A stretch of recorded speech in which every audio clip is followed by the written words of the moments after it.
أعوذ بالله من الشيطان الرجيم. بسم الله الرحمن الرحيم. وما أموالكم ولا أولادكم بالتي تقربكم عندنا زلفى إلا من آمن وعمل صالحا فأولئك لهم جزاء الضيف وبما عملوا وهم في الغرفات آمنون. والذين يسعون في آياتنا معاجزين أولئك في العذاب محضرون. قل إن ربي يبسط الرزق لمن يشاء من عباده ويقدر له وما أنفقتم من شيء فهو يخلفه وهو خير الرازقين. ويوم يحشرهم جميعا ثم يقول للملائكة أهؤلاء إياكم كانوا يعبدون قالوا سبحانك أنت ولينا من دونهم بل كانوا يعبدون الجن أكثرهم بهم مؤمنون. فاليوم لا يملك بعضهم لبعض نفعا ولا ضرا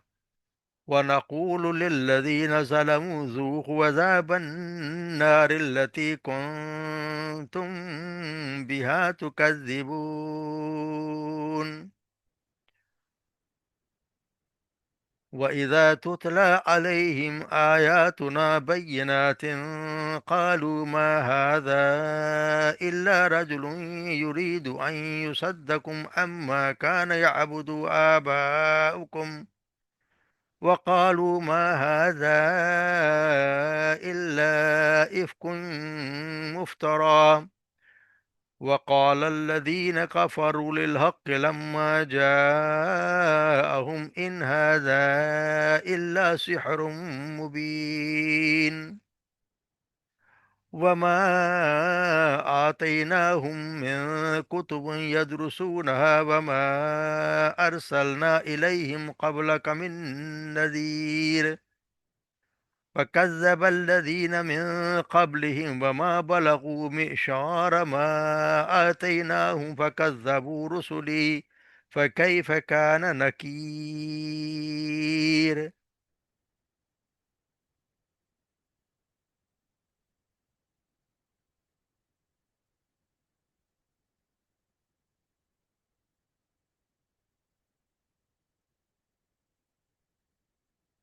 وما اموالکم ولا اولادکم، اور نہیں تمہارے نہ تمہارے مال اور نہ تمہاری اولاد باللتی تقرب باللتی جو تقربکم عندنا ہمارے پاس تقرب کا ذریعہ ہیں، زلفا درجات کے لحاظ سے، الا من آمن و عمل صالح مگر وہ جو ایمان لائے اور جس نے عمل صالح کیے، فَأُولَٰئِكَ لَهُمْ جَزَاءُ الضِّعْفِ، یہ وہی لوگ ہیں جن کے لیے ہے جزاء ضعف، دگنا دگنا جزا، یعنی ان کو جزا ملے گی دگنی، بما عملوا وهم فی غرفات آمن، بما جو کچھ انہوں نے عمل کیے، وہم اور ان کے لیے فی الغرفات آمنون، ایسے محلات جو امن کے ساتھ جن میں وہ امن کے ساتھ جن میں وہ رہیں گے۔ والذین یسعون فی آیاتنا، اور ہے وہ لوگ یسعون جو دوڑ دھوپ کرتے ہیں، تغض و کوشش کرتے ہیں، فی آیاتنا ہماری آیات کے بارے میں، معاجزین ان کو عاجز کرنے کی، اولئک فی العذاب محضرون، یہی وہ لوگ ہیں جو عذاب میں ہوں گے، محضرون جس میں وہ ٹھہرائے جائیں گے، حاضر کیے جانے والے ہوں گے۔ قل کہہ دیجئے ان ربی بے شک میرا رب یبسط الرزق لمن یشاء کشادہ کرتا رزق جس کے لیے چاہے، من عباد اپنے بندوں میں سے، ویقدر له اور تنگ کر دیتا ہے جس کے لیے وہ چاہے، وما انفقتم من شیء اور جو بھی تم خرچ کرتے ہو، جو خرچ کیا تم من شیء کچھ بھی، فہو یخلفہ تو وہ اس کے بدلے میں تمہیں اور دیتا ہے، وَهُوَ خَيْرُ الرَّازِقِينَ اور وہ بس سب سے بہتر ہے رزق دینے والا۔ وَيَوْمَ يَحْشُرُهُمْ جَمِيعًا، اور جس دن جس دن جمع کیے جائیں گے تم سب، ثم یقول للملائکہ، پھر وہ کہے گا فرشتوں سے، اہؤلاء ایاکم کانوا یعبدون، کیا یہ ہیں وہ ایاکم جو کیا کرتے تمہاری، کانوا یعبدون تمہاری عبادت کیا کرتے تھے، کہ یہی لوگ ہیں جو تمہاری عبادت کیا کرتے تھے؟ قالو، وہ کہیں گے، سبحانک انت ولینا، وہ کہیں گے کہ پاک ہے تو، انت ولی، تو ہی ہمارا ولی، ہمارا سب کارساز ہے، من دونی، ان کے علاوہ، بل کانوا یعبدون الجن، بلکہ وہ جنوں کی عبادت کیا کرتے تھے، اکثرهم بہم مؤمنون، ان میں سے اکثر انہی پر ایمان لانے والے تھے۔ فالیوم، اس دن، لا یملک نہ بعضهم لبعض، اس دن نہ اختیار کام آئے گا، بعدکم لبعض، تمہارا بعض کے، نفعن، کسی نفع کے لحاظ سے، ولا ضرا، اور نہ ہی کسی نقصان کے لحاظ سے، وَنَقُولُ، اور ہم کہیں گے، لِلَّذِينَ ظَلَمُوا، ان لوگوں سے جنہوں نے ظلم کیا، ذُوقُوا عذاب النار، مزہ چکھو عذاب ناک کے عذاب کا، الَّتِي كُنتُم بِهَا تُكَذِّبُونَ، اس کا جسے تم تکذبون جھٹلایا کرتے تھے۔ وَإِذَا تُتْلَى عَلَيْهِمْ آيَاتُنَا بَيِّنَاتٍ، اور جب پڑھی جاتی ہیں ان پر ہماری واضح بینات، یعنی واضح آیات، قالوا ما هذا، تو وہ کہتے ہیں، ما هذا، نہیں ہے یہ، الا، مگر، رجل، ایک شخص، یریدو، جو یہ چاہتا ہے، ان یصدکم، کہ وہ روک دے تمہیں، عما، اس سے، کان یعبد آباؤکم، اس سے جس کی عبادت کرتے تھے آباؤکم، تمہارے آبا و اجداد، وقالو، اور انہوں نے کہا، ما ہذا، نہیں ہے یہ، مگر، علم الا، مگر، افکن مفترا، ایک جھوٹ جو مفترا، جو گھڑ لیا گیا ہے۔ وقال الذین کفروا، اور کہا ان لوگوں نے کفر کیا، للحق، حق کے بارے میں، لما جاءہم، جب وہ آ گیا ان کے پاس، ان ھذا الا سحر مبین، نہیں ہے مگر واضح طور پر سحر، جادو، کھلا کھلا جادو ہے۔ وما آتیناہم، اور نہیں ہم نے دی انہیں کوئی، من کتاب، کتابوں میں سے کوئی کتاب دی،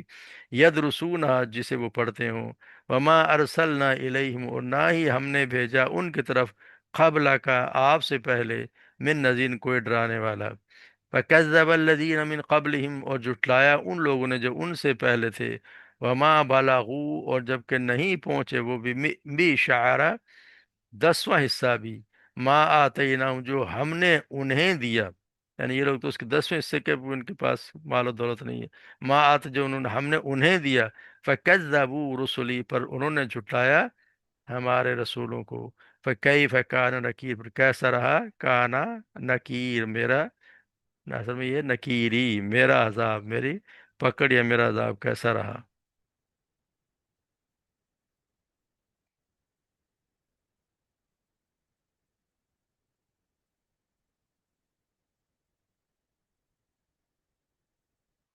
تو یہ اللہ تبارک و تعالی ہمیں بتا رہے ہیں کہ تمہارے مال اور اولاد جو ہے وہ تمہارے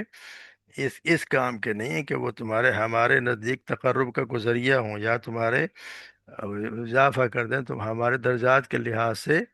ہمارے پاس تمہاری اولاد اور مال، یہ دونوں جو چیزیں وہ اس کے لیے نہیں کہ یہ دونوں تمہارا قریب کر دیں۔ اس کے اصل میں دو مطلب ہو سکتے ہیں، اور دونوں ہی ویسے جو دیکھا جائے تو صحیح ہیں۔ تو یہ پہلا تو یہ کہ اللہ کے سے قریب کرنے والی چیز مال اور اولاد نہیں ہے، بلکہ ایمان اور صالح عمل ہے جو کرتا رہا انسان۔ دوسری کہ مال اور اولاد صرف اس مومن جو صالح مومن انسان ہے اس کے لیے ذریعہ تقرب بن سکتے ہیں، جو اپنے مال اللہ کی راہ میں خرچ کرے، اور جو اپنی اولاد کو اچھی تعلیم و تربیت دے، اور نیک بنانے کی کوشش کرے، اور پھر اس کے لیے وہ صدقہ جاریہ بن جائے، اس کے لیے دعا بھی کرے، اور جو کام کرے صدقہ جاریہ، پھر اس کے لیے وہ اس کے لیے تقرب کا ذریعہ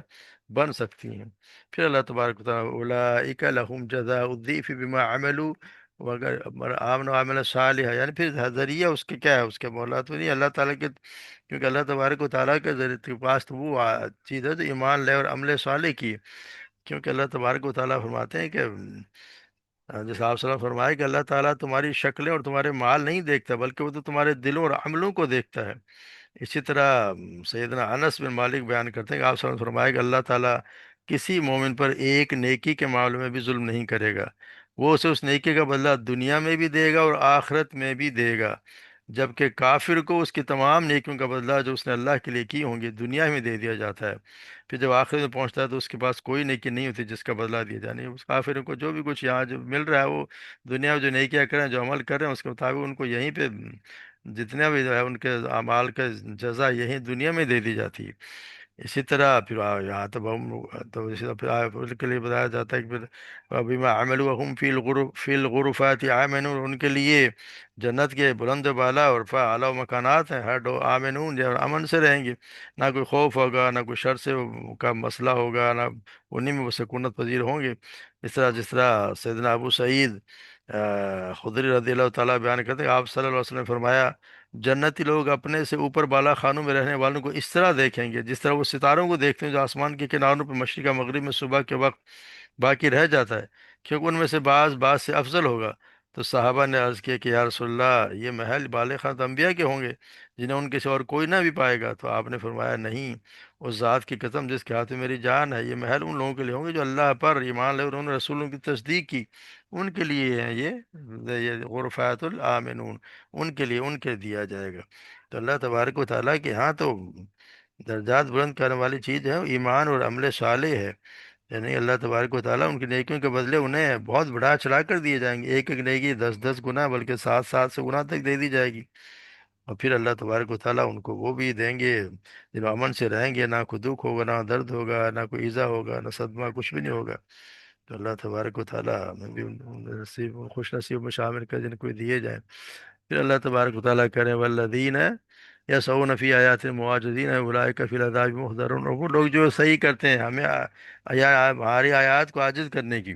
یعنی وہ کوشش کرتے ہیں، ان کی دوڑ دھوپ اسی مقصد سے لگی ہوئی کہ ان کو کسی طرح ان کو غلط ثابت کیا جائے، یا اللہ کے رسول کو جو ہے وہ کبھی کہتے ہیں کہ وہ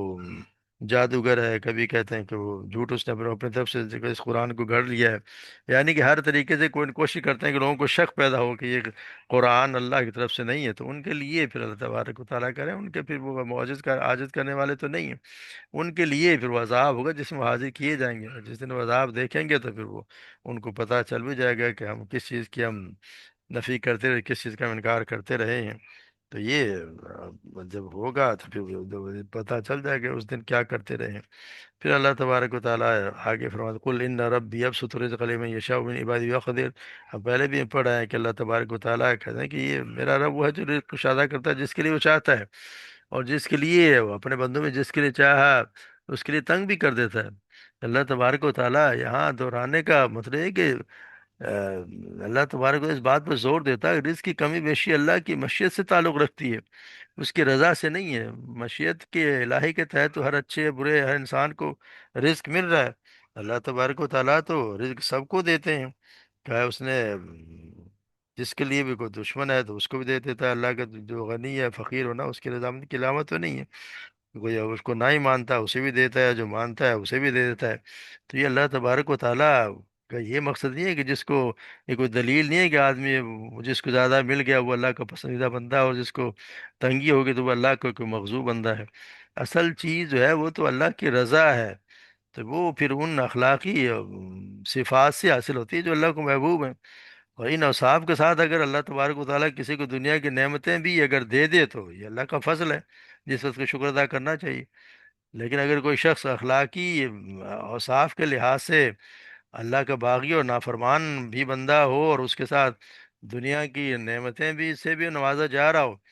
تو پھر اس کے معنی یہ ہے کہ وہ سخت باز پس بدترین عذاب کے لیے تیار ہو رہا ہے، اللہ تبارک و تعالیٰ اسے ڈھیل دے رہا ہے، جب پکڑ آئے گی تو سب کچھ اس کے جو یہیں کی درہ کا درہ رہ جائے گا تو خود پکڑا جائے گا۔ یہ اللہ تبارک اس کو اسی کے لیے تیار کر رہے ہیں۔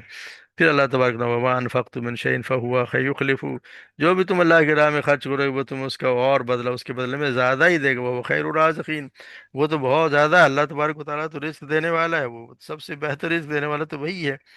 اللہ تبارک و تعالیٰ ہی ہیں جو سب سے بہتر زیادہ رزق دینے والے ہیں۔ جو بھی تم اللہ کی راہ میں خرچ کرو گے اس کا بدلہ تمہیں مل جائے گا، کیونکہ کہتے ہیں کہ صبح آتا ہے کہ جی ایک صبح کے وقت ایک فرشتہ آواز لگاتا کہ یا اللہ اس کے رزق میں اضافہ کر، جو جس کا مطلب ہے جس کی جو تیری راہ میں خرچ کرے، اور جو بخیل ہے اس کے لیے بھی کرتا ہے اسے رزق تنگ کر دے، جو تیرے جو بخیل بخل کرتا ہو تو یہ اللہ تبارک و تعالیٰ کا یہ احسان ہے کہ وہ جو بھی ہم خرچ کرتے ہیں اس کے بدلے میں ہمیں اور دیتا ہے، بلکہ اسے بڑھا چڑھا کے ہی دیتا ہے۔ تو اللہ تبارک و تعالیٰ ہمیشہ اسی کو زیادہ، اسی لیے اللہ تبارک و تعالیٰ سے صبح صبح کچھ نہ کچھ مانگنا چاہیے، اور خدا اللہ کے راہ میں کوئی صدقہ بھی صبح صبح کرنے کے، کچھ کچھ نہ کریں، زیادہ نہ کریں، تھوڑا بہت ضرور کرنا چاہیے، تو پھر اللہ تبارک و تعالیٰ اس کے بدلے میں اسے بہت زیادہ عطا فرما دیتے ہیں۔ پھر اللہ تبارک و تعالیٰ یوم یحشرہم جمیعا، پھر اللہ تعالیٰ جس دن جمع کریں گے سب کو، پھر وہ فرشتوں سے پوچھیں گے، ہؤلاء ایکم کانوا یعبدون، یہ یہ تم ہی جو، یہ وہ لوگ ہیں جو تمہاری عبادت کیا کرتے تھے۔ کیونکہ ہم دیکھتے ہیں فرشتوں کو انہوں نے دے اللہ کی بیٹیاں بنا کے، ان کے ہم دیکھتے ہیں کہ وہ ان کے بڑی بڑی مورتیاں ان کے شکلوں کے حساب سے بنا لیتے ہیں کہ یہ اللہ کے تبارک و تعالیٰ کے یعنی بیٹیاں ہیں، اور ان کے دیوی یا دیوتا قرار دے دیتے ہیں، تو بت بناتے ہیں، کوئی بارش کا دیوتا ہے، کوئی بجلی کا ہے، کوئی ہوا کا ہے، کوئی دولت کی دیوی ہے، کوئی علم کی دیوی ہے، بس یا کہ موت و ہلاکت کس طرح دیویاں بنائی ہوتی ہیں۔ تو اس طرح اللہ تبارک و تعالیٰ قیامت میں فرشتوں سے پوچھا جائے گا کہ کیا تم ہی ان لوگوں کے معبود بنے ہو؟ تو اس کا سوال محض یہ حال دریافت کرنا نہیں ہے، بلکہ اس کے معنی یہ بھی ہیں کہ کیا تم ان کی اس بات سے راضی تھے، یا تم نے ان سے کہا تھا کہ لوگوں تم یہ ہم تمہاری معبود ہیں اور تم ہی ہماری پوجا کیا کرو، یا تم نے ایسا چاہا تھا؟ تو وہ قیامت کے دن تو فرشتے تو صاف انکار کر دیں گے، پھر بلکہ وہ تو آ، ہم دیکھتے ہیں کہ اللہ تبارک و تعالیٰ کا یہاں سوال فرشتوں سے نہیں بلکہ ان تمام ہستیوں سے کیا جائے گا جن کی دنیا میں عبادت کی گئی، جیسا سورہ فرقان میں آتا ہے وَيَوْمَ يَحْشُرُهُمْ يَوْمَ يَعْبُدُونَ مِن دُونِ اللَّهِ فَيَقُولُ أَأَنْتُمْ أَضْلَلْتُمْ عِبَادِي هَؤُلَاءِ أَمْ هُمْ ضَلُّوا السَّبِيلَ۔ جس اللہ تعالیٰ ان لوگوں کو ان ہستیوں کو جن کی اللہ کے سوا عبادت کہتے تھے جمع کرے گا، پھر پوچھے گا کیا تم نے میرے ان بندوں کو گمراہ کیا تھا، یا خود راہ راست بھٹک گئے تھے؟ اس طرح ہم پڑھتے سورہ معاہدہ میں سیدنا عیسیٰ علیہ السلام سے بھی پوچھا جائے گا کہ کیا تم نے کہا تھا کہ میری ماں کی عبادت کرو، تو وہ بھی اس بات سے انکار کر دیں گے۔ تو یہاں ان کو بتائے گا فرشتوں سے پوچھا جائے، فرشتے کہیں گے بل کانوا یعبدون الجن، ہم سے نہیں بلکہ وہ تو ہم تو آپ تو اللہ تبارک آپ تو پاک مجھ سے، اور ہم تو آپ ہی تو آپ ہی کو معبود سمجھتے ہیں، آپ کے سوا تو کسی کو آپ کا تو کوئی شریک ہے ہی نہیں، بلکہ یہ لوگ تو تھے وہ شیاطین جنوں کی عبادت کیا کرتے تھے، اصل میں اس سے مراد شیاطین جن ہیں۔ فرشتوں کے جواب کا مطلب یہ ہے کہ بظاہر تو یہ ہمارے نام لے کر ہی آپ نے تصورات مطلب ہماری صورتیں بنا کر گویا ہماری بات کرتے، لیکن دراصل یہ ہماری بلکہ شیاطین کی بندگی کر رہے تھے، کیونکہ شیاطین نے ان کو راستہ دکھایا تھا کہ اللہ کو چھوڑ کر دوسروں کو اپنا حاجت روا بنا لو، ان کے آگے نظر و نیاز پیش کرو، وہ تمہارے اور نہیں تو کم سے کم اللہ کے قریب ہی کر دیں گے۔ تو اکثر انہیں کے انہیں کی وہ یہ بات کیا انہیں کو مانا کرتے تھے۔ تو اس سے یہ پتہ چلتا ہے کہ اس کا کہ یہ مفہوم نکلتا ہے کہ عبادت صرف جو ہے وہ پرستش کا کوئی پوجا پاٹ کا نام نہیں ہے، بلکہ کسی کے حکم پر چلنا اور اس کی بے چونو چرا اطاعت کرنا بھی عبادت ہی ہے۔ یہاں تک کہ اگر آدمی کسی پر لعنت بھیجے، لعنت بھیجتا بھی ہوتا ہے جس طرح شیطان پہ لوگ لعنت بھیجتے ہیں، پھر بھی اگر پیروی اسی کے طریقے کی کیے جائے تب بھی اس کی عبادت کہلائے گی کہ وہ اسی کی عبادت کرتا ہے۔ کہ اس کے دوسرے جس طرح کا ہے سورہ یاسین علیہ ولا تعبد کیا میں نے تم سے یاد نہیں لیا تھا تم میری شیطان کی بات نہیں کرو گے؟ تو شیطان کی بات کون کرتا ہے؟ کوئی بھی نہیں کرتا، مگر جب شیطان کی جو بات مانی جاتی ہے تو سمجھو کہ وہ شیطان کی ہی بات کر رہا ہے۔ تو یہاں یہی کہا جا رہا ہے کہ یہ شیطان جنوں کی عبادت کیا کرتے تھے، اور اکثر آپ وہ ایمان انہیں پر رکھتے تھے۔ پھر اللہ تعالیٰ فَالْيَوْمَ لَا يَمْلِكُ بَعْضُكُمْ لِبَعْضٍ نَفْعًا ضَرًّا، آج کے دن کوئی کسی کے کام نہیں آئے گا، یعنی آج کے دن ایسا ہے کہ یہ کہ کوئی کسی کے کام آئے گا ہی نہیں، سب ایک دوسرے سے انکار کر دیں گے، کوئی کسی کا اپنی، سب کو اپنی اپنی پڑی ہوگی، اور ایک دوسرے بلکہ ہم جس طرح اوپر پڑھا ہے کہ ایک دوسرے کا وہ تو صاف انکار کر دیں گے کہ یہ ہم نے تو ان کو نہیں بہکایا، یہ خود ہی بہکے ہوئے تھے، یا وہ کہیں گے جنہوں نے ہمیں بہکا دیے۔ تو یہاں ہر کوئی ایک دوسرے کو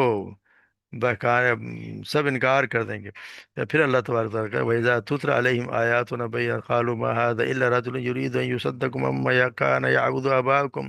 اور جب ان کی ہماری واضح دلائل آیات سنائی جاتی ہیں تو یہ کہتے ہیں کہ یہ تو یہ شخص ہے جو چاہتا ہے کہ تمہیں اپنے آبا و اجداد کے دین سے ہٹا دے، یعنی کہ وہ تو چاہتے ہیں کہ آبا و اجداد دین سے ہٹا دیں، یعنی کہ یہ ایک دلیل اور کوئی دلیل نہیں ہوتی، ہمیشہ ہر کہتے ہیں مشرک کے پاس یا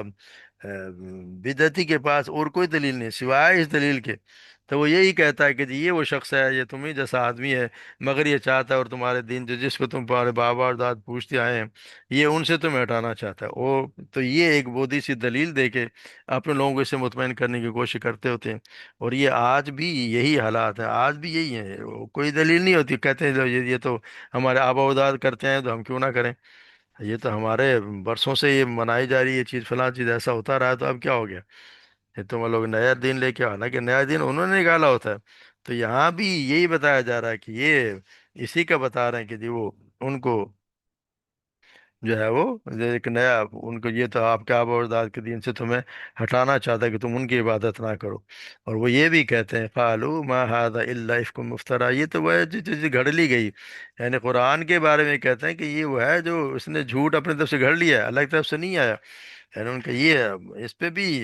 بتایا جا رہا ہے کہ وہ نہیں آیا۔ پھر کہتے ہیں قال الذين كفروا للحق لما جاءهم وان هذا الا سحر مبين، اور جب یہ کافر کہتے ہیں کہ جب ان پر حق آ گیا، جب حق واضح ہو گیا اور ان پر آ گیا، پھر ہی کہتے ہیں کہ یہ تو کھلا جادو ہے۔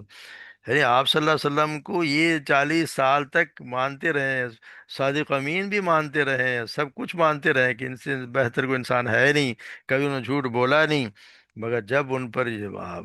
حق آ گیا تو پھر وہ کہنے لگے کہ یہ تو جادوگر ہے، یعنی انہیں جھوٹا قرار دینے کے تو خود اپنی طرف سے گھڑ لیا ہے۔ یعنی اب کمال ہے کہ جب 40 سال تک انہوں نے کبھی کوئی جھوٹ نہیں بولا، تو آج ان کو نظر آ رہا ہے کہ کیونکہ ان کی اب مرضی کے مطابق وہ دین نہیں چل رہا، تو صاحب کہہ دیا تو یہ تو صریح جادو ہے۔ حالانکہ اللہ تبارک و تعالیٰ کہتے ہیں کہ ہم نے تو وما آتیناہم من کتب یدرسون ہم نے تو ان کو کوئی کتاب ہی نہیں دی، ان کے پاس تو کوئی کتاب آئے نہیں جسے یہ پڑھتے ہوں، ان کے پاس چلو یہ تو جا کے یہودیوں سے اہل کتاب سے پڑھو، ان کے پاس تو پھر بھی کتاب ہے، یہ مکہ کے مشرکین کے پاس تو کوئی کتاب نہیں ہے جسے یہ پڑھ لیتا ہوں، یا پھر ہم نے آپ سے پہلے ان کو تو کوئی ڈرانے والا بھیجا ہی نہیں، بہت پہلے، صدیوں پہلے ان کے پاس تو ایک رسول آیا تھا، جب ہم پڑھا ہے کہ عرب میں تو بہت رسول بہت ہی اسماعیل علیہ السلام کے بعد تو ایک دو رسول عربی آئے، باقی تو سب دوسرے علاقوں میں آتے رہے، نہ ہم نے ان کے پاس کوئی ڈرانے والا بھیجا، نہ کوئی ان کے پاس کتاب آ گئی، تو پھر یہ کہاں سے اپنے طرف سے یہ نکال لاتے ہیں، اپنا نیا دین بھی نکال لیا اور اس پہ بھی یہ اعتراض کرتے ہیں۔ وَكَذَّبَ الَّذِينَ مِنْ قَبْلِهِمْ، پھر کہتے ہیں کہ ہم نے ہمیشہ سے ان لوگوں سے جو ان سے پہلے تھے انہوں نے بھی جھٹلایا، وہ بھی دین کو جھٹ، جب بھی کوئی ڈرانے والا آیا، جب بھی کوئی رسول آیا، تو ہر شخص نے ان کو جو بھی وہ لوگ تھے انہوں نے ہمیشہ اس کے رسول کے کو تکذیب ہی کی، ان کو جھٹلایا ہی ہے۔ اور اللہ تبارک و تعالیٰ کہ وما بالغوا معشار ما آتیناہم، ہم نے تو ان کو عشر اشیر بھی نہیں دیا، یعنی کہ جو کچھ انہیں دیا ہے تو وہ تو اس کے عشر اشیر کو بھی نہیں پہنچتے، ان کے پاس تو کچھ بھی نہیں ہے ان کے مقابلے میں، تو پھر جب انہیں میرے رسولوں کو جھٹلا دیا، پھر دیکھ لو میری سزا کیسی سخت تھی۔ یعنی یہ جو مکہ کے لوگ تو اس قوت اور شان و شوکت اور خوشحالی کو کہ عشر اشیر کو بھی نہیں پہنچتے جو ان قوموں کو حاصل تھی، مگر دیکھ لو کہ جب انہوں نے ان حقائق کو ماننے سے انکار کیا جو انبیاء علیہ السلام لے کر آئے تھے، ان کے سامنے جو پیش کیا انہوں نے ان کو انکار کر دیا اور باطل پر جمے رہے، اسی کے اپنے زندگی کی بنیاد اسی باطل پر رکھی، تو آخرکار وہ کس طرح تباہ ہو گئے۔ ہر قوم کے قصے اللہ تبارک و تعالیٰ بار بار سناتے رہے، یہاں قرآن مجید میں جو انبیاء کلام کی یا قومیں جو تباہ ہو گئی، ان کو ان کے جو تاریخی بیان مقصد ہے کہ اس کا یہی ہوتا ہے کہ اس سے سبق حاصل کیا جائے، اور پھر یہ کہ تمہارے پاس تو ہے ہی کچھ نہیں، یہ تم سے زیادہ طاقتور بھی تھے اور مال و دولت بھی ان کے پاس بہت زیادہ تھی، مکہ کے بعد تو ایسا تھا ہی نہیں جو یہ سمجھتے ہیں کہ ہم بہت بڑی چیز ہیں، تو جب وہ نہیں بچے تو تم کیا چیز ہو، تو یہاں ان کو ڈرایا جا رہا ہے کہ تمہاری سمجھ میں آ جائے بات تو اچھا ہے، میں اشار کا مطلب یہ ہے کہ عشر عشیر ہے 10واں حصہ بھی تمہارے پاس، ان کا یعنی کہ مقصد ہے کہ ان کا تو کچھ بھی نہیں ہے، بہت ہی کم تمہارے پاس ہے ان کے مقابلے میں۔ تو اللہ تبارک و تعالیٰ کہتے ہیں کہ جب جب جب کو جو بھی آتے نا وکذبوا، جو بھی ہمارے رسولوں کو جھٹلاتا ہے، رسولوں کو جو تکذیب کرتا ہے، پھر یہ کہ اللہ تبارک و تعالیٰ ان کو صفائے ہستی سے مٹا دیتے ہیں۔ ہاں مکہ والوں کو اللہ تبارک و تعالیٰ نے مکمل طور پر نہیں، ایک دم سے جیسے اور قوم بھی عذاب آتا ہے وہ نہیں ہے، کیونکہ اللہ تبارک کہتے ہیں کہ ہم ان کو آپ ان میں ہیں تو ہم ان کو تباہ نہیں کریں، آپ صلی ان کے درمیان موجود تھے، اور پھر یہ کہ ان میں سے بہت سے لوگ، اللہ کو تو پتہ تھا کہ ان میں سے بہت سے لوگ مسلمان بنیں گے بھی، وہ صحابہ کرام جو آپ صلی اللہ علیہ وسلم کی مخالفت کیا کرتے تھے اور آپ کے خلاف جنگیں بھی کیں، مگر پھر جب وہ ایمان لائے تو وہ بہت زبردست آپ کے صلی اللہ علیہ وسلم کے جانثار بھی بن گئے اور آپ کے لیے ہر ہر جگہ لڑنے کو تیار ہو گئے۔ تو اللہ تبارک و تعالیٰ جب، کیوں تو پتہ ہی ہوتا ہے کہ کیا کچھ ہونے والا ہے، اللہ تبارک و تعالیٰ ہمیں بھی ہدایت دے اور ہمیں بھی اس قرآن سے جوڑ دے، اور اسی کے مطابق عمل کرنے کی توفیق عطا فرمایا۔ آبا و اجداد کے دین کو اگر وہ انہوں نے صحیح کام کیے تو ان کی ٹھیک ہے، ان کے ماننا چاہیے، مگر ان سے ضروری نہیں ہے کہ جو آبا و اجداد کام کریں یا جو وہ سب کے سب ٹھیک ہوں۔ تو ہمیں قرآن اور آپ صلی اللہ علیہ وسلم کی فرمودات کے مطابق بھی زندگی گزارنے کا کوشش کرنی چاہیے۔ آبا و اجداد کی کوئی اگر یہ ڈرتا ہے کہ جو مجھے لوگ کیا کہیں گے، اب لوگوں سے ڈرنے والے کے کوئی اہمیت نہیں ہے، لوگ تو ہمیشہ کچھ بھی کہتے ہی رہیں گے۔ اصل میں تو یہ دیکھنا چاہیے کہ اللہ تبارک و تعالیٰ کیا کہتے ہیں، اللہ کیا کہے گا، اللہ کے رسول کیا کہیں گے۔ ہمیں اللہ تبارک و تعالیٰ ہمیں صحیح معنی میں سمجھ بھی عطا فرمائے، سو عمل کرنے کی توفیق بھی عطا فرمائے۔ وما علینا الا البلاغ۔